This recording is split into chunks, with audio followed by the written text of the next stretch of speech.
What if the biggest lie you've ever believed about success is that you need motivation to achieve it? Think about it. How many times have you told yourself, tomorrow I'll start? Tomorrow I'll wake up earlier. Seeing, tomorrow I'll go to the gym, tomorrow I'll finally focus on what matters. And tomorrow comes, and nothing changes. Not because you don't care. Not because you're lazy. But because motivation never showed up. We've been taught to believe that successful people are the most motivated people in the room. That they wake up inspired, energized, and ready to conquer the day. But what if that's not true at all? What if the people who actually change their lives don't rely on motivation in the first place? In this video, we're going to talk about why motivation fades, why willpower eventually runs out, and why the real secret behind long-term progress is something far quieter, and far more powerful. Because the truth is, motivation comes and goes. But systems stay. Let's talk about why. Have you ever started a project full of energy, convinced that this time would be different? Maybe you watched an inspiring speech, read a motivational book, or felt ready to finally change. A few days later, the excitement disappeared. And with it, the progress. If this sounds familiar, you're not alone. The truth is, many of us grew up believing that motivation is the essential fuel for success. We search for speakers, videos, and powerful quotes to keep us on track, but the high rarely lasts. What happens next? Motivation runs out. Because motivation isn't an endless source. It's a feeling, and feelings fluctuate. You can't build an entire life on how you feel on a random Tuesday afternoon.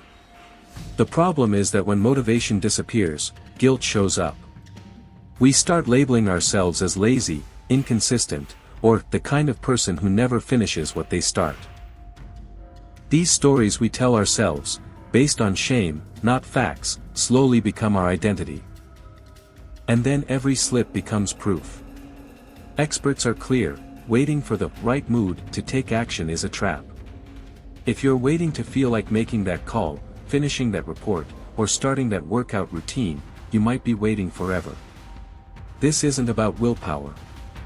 It's about structure.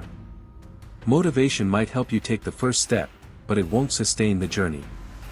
What sustains it are habits, supportive environments, reduced friction, and above all, discipline. Not the harsh, punishing discipline we often imagine, the strict inner voice that scolds us. Real discipline is quieter. It's the decision to show up for yourself even when it isn't exciting, even when it's inconvenient, even when no one is applauding. No one needs discipline to do what they love. Discipline is for what's necessary, even when it's boring, repetitive, or unglamorous. It's choosing to go to bed on time. Doing a short workout instead of collapsing on the couch. Drinking water. Saying no to what pulls you away from your values. Many people wait to find an irresistible workout program, a diet without sacrifice, or a career without hard days. But that's not the point. The point isn't finding the right motivation, bigger, stronger, and more inspiring than your resistance. The point is understanding that you can feel resistance, fatigue, fear, or doubt, and still act. For years, I tried trendy diets, miracle shakes, and extreme challenges. They all failed. Not because I lacked desire, but because I lacked structure. Only when I stopped waiting for the burst of motivation and started building simple, sustainable systems did something change. It wasn't fast. It wasn't easy. It was built on a graveyard of past attempts. But it worked. Today, when I work with clients in the United States, many say the same thing: I want to change, but I haven't found anything that truly motivates me yet. I understand. It's tempting to believe there's a magic key out there, a secret that only a lucky few have. But that's a myth. Motivation isn't a gift. It isn't genetic. It isn't charisma. It's not something you either have or don't have. It's a byproduct. It comes after, not before. It comes after you start, after you persist, after you collect small wins. Every small daily success, no matter how tiny, creates a type of fuel far more durable than any inspirational speech. So if motivation isn't reliable, what do? You create systems. You reduce friction. You surround yourself with people who lift you up, not drain you. You ask for help. You stop blaming yourself for every slip and understand that one off day doesn't erase everything. Shame is not an effective tool for change. It only paralyzes us. Before concluding that you need to try harder, ask yourself, was this plan sustainable to begin with? Did you have support? Does your current routine allow what you're trying to build? Sometimes the problem isn't your lack of discipline, it's the environment where you're trying to apply it. Real change happens when we adopt a dual approach. We understand how we got here, and we define where we want to go, then build the systems that make discipline possible. This isn't about eliminating resistance. It's about moving forward despite it. You can be tired, afraid, discouraged, or completely unmotivated, and still choose. Because in the end, it's not about feeling like it. It's about choosing. And that choice doesn't need to be grand. It can be quiet, simple, and completely under the radar. But repeated day after day, it builds everything that truly matters. Most of us grew up believing that success is, above all, a matter of willpower. If you could just resist temptation more strongly, if you had enough self-control, you'd finally lose those last pounds, save for retirement, stick to a workout routine, or quit any habit that no longer serves you. Willpower is often treated as a moral virtue, those who have it win, those who don't have failed. But is that really how it works? Researchers have been questioning this model for years. One of the most influential theories is ego depletion, which suggests that willpower is not an infinite quality, but a limited resource, like fuel in a car. You start the day with a full tank. Every decision, no matter how small, uses a little of it. Choosing what to eat for breakfast, replying to a difficult email, resisting the urge to postpone a boring task, all of it drains your mental reserves. By the end of the day, you're running on empty. And that's when bad decisions happen. A classic study followed judges responsible for parole decisions. Early in the day, they granted parole in about 65% of cases. As the day went on and decision fatigue set in, that number dropped dramatically, falling close to zero before lunch. After a meal break, approval rates went back up. What changed? Not the cases. Not the prisoners. Only the judge's cognitive fuel. The same thing happens to you. Have you noticed how much harder it is to make good decisions late in the day? You arrive home mentally exhausted, knowing you should go to the gym, cook something healthy, or work on that personal project, but your brain chooses the easiest option, the couch, takeout, postponing everything. It's not laziness. It's fatigue. The good news is that willpower isn't a fixed destiny. Like a muscle, it can be strengthened through consistent training. But like a muscle, it also needs rest, nutrition, and strategy. You wouldn't expect to lift the heaviest weight in the world without preparation, so why expect that from your mind? Poor sleep, for example, directly sabotages your ability to resist impulses. Studies show that sleep-deprived people are significantly more likely to take unnecessary risks, lose focus, and give in to immediate cravings. That's not a lack of character, it's neuroscience. So what do? If willpower is limited but trainable, how do you organize your life so you don't have to rely on it all the time? The answer is simple: reduce the number of decisions you need to make throughout the day. Start with the obvious, do the most important things first.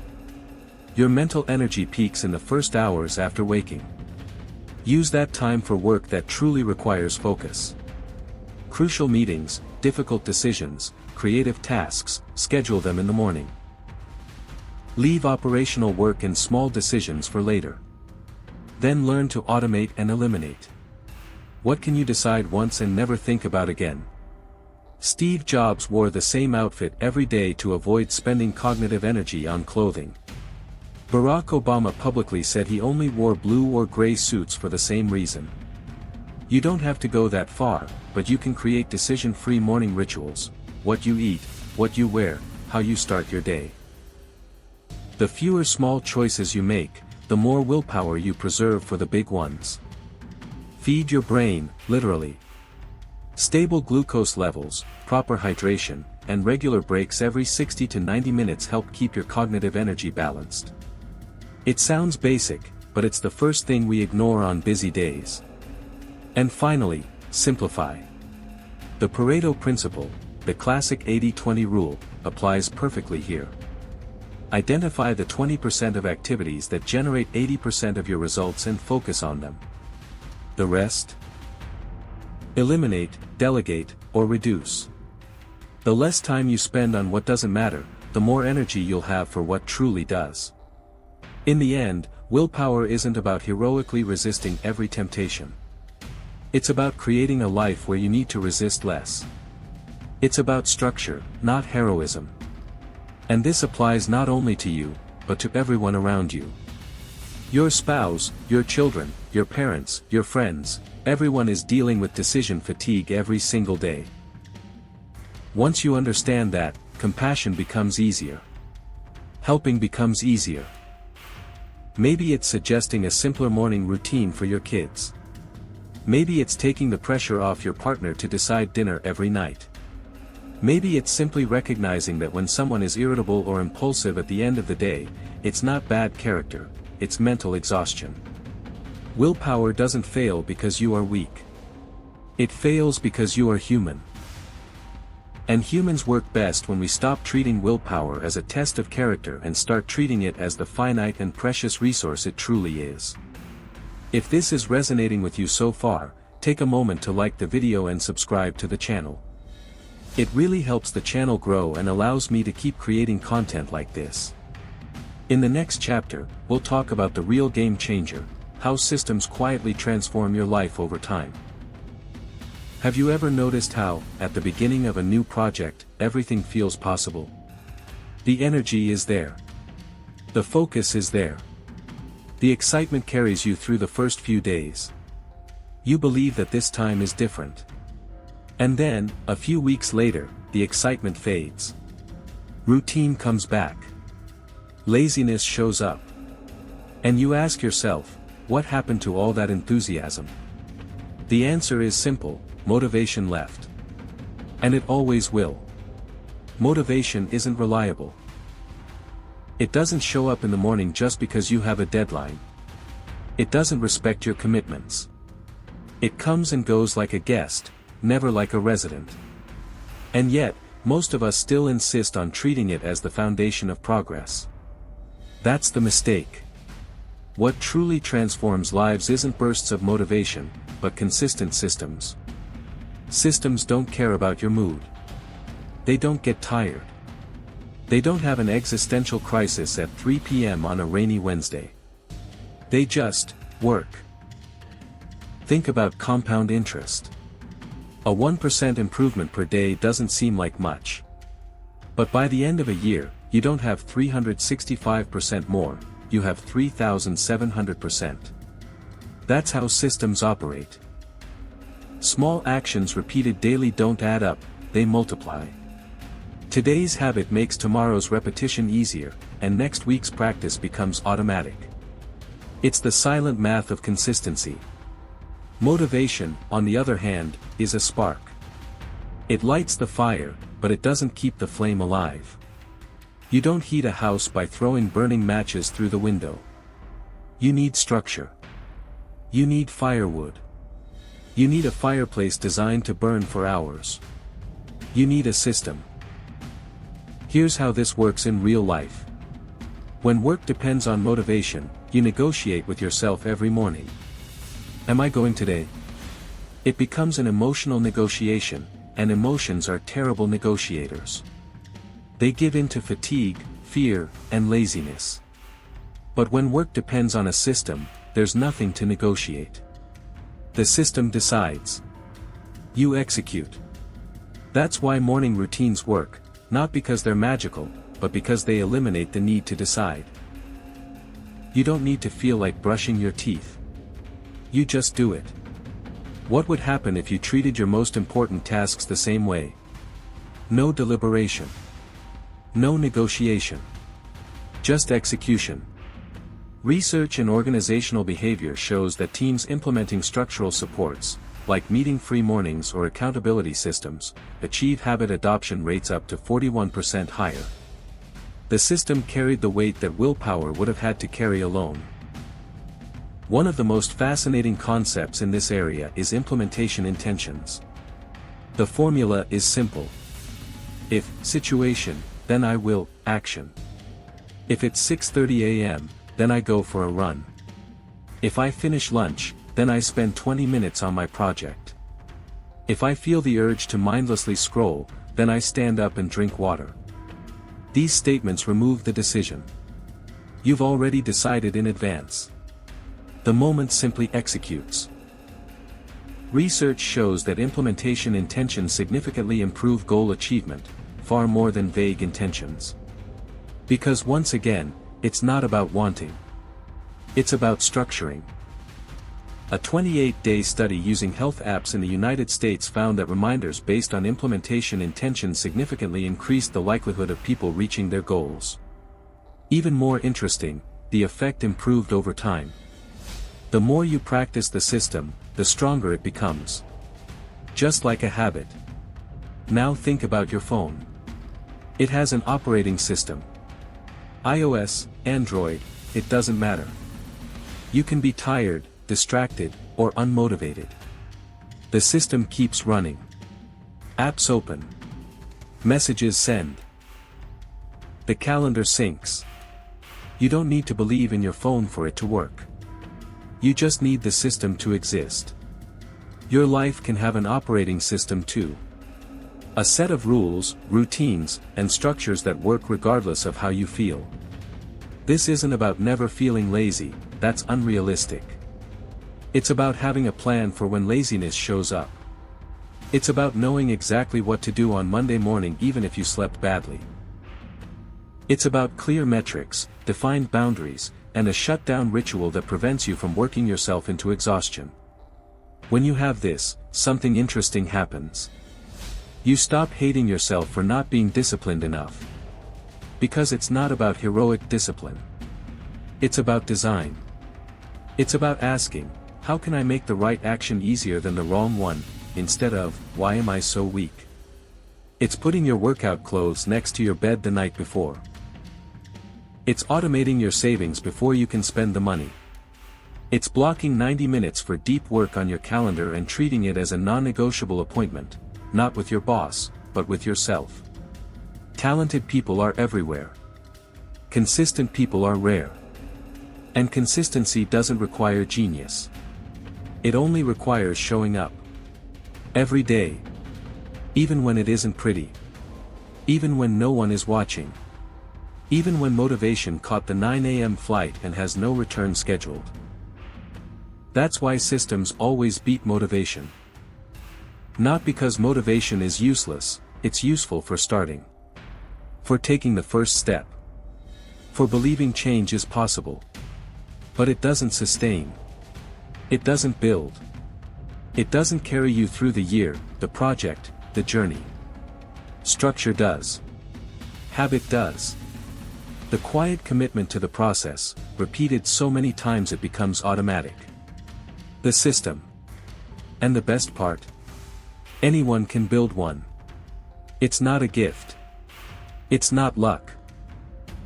It's a conscious decision to stop chasing the next burst of inspiration and start organizing your environment, your routine, and your boundaries so the right work happens, with or without motivation. You don't need more motivation. You need more structure. It doesn't fail. It doesn't get tired. It doesn't abandon you halfway through. It simply works. So if there's one idea I hope you take away from this video, it's this. Stop waiting to feel ready. Start building systems that work even when you don't. Start small. Really small. Choose one habit. One routine. One decision you can remove from your daily life. Design your environment so the right action becomes the easiest action. Remember, change doesn't happen in dramatic moments of inspiration. It happens in quiet repetition. You don't need a perfect plan. You don't need endless willpower. You just need a system you can return to tomorrow, and the day after that, and the day after that. If this video helped you rethink motivation and discipline, take a moment to like the video and subscribe to the channel. It genuinely helps the channel grow and allows me to keep sharing content like this. And if you know someone who's waiting for motivation to finally arrive, share this video with them. It might be the shift they've been needing. Thank you so much for being here, and I'll see you in the next video.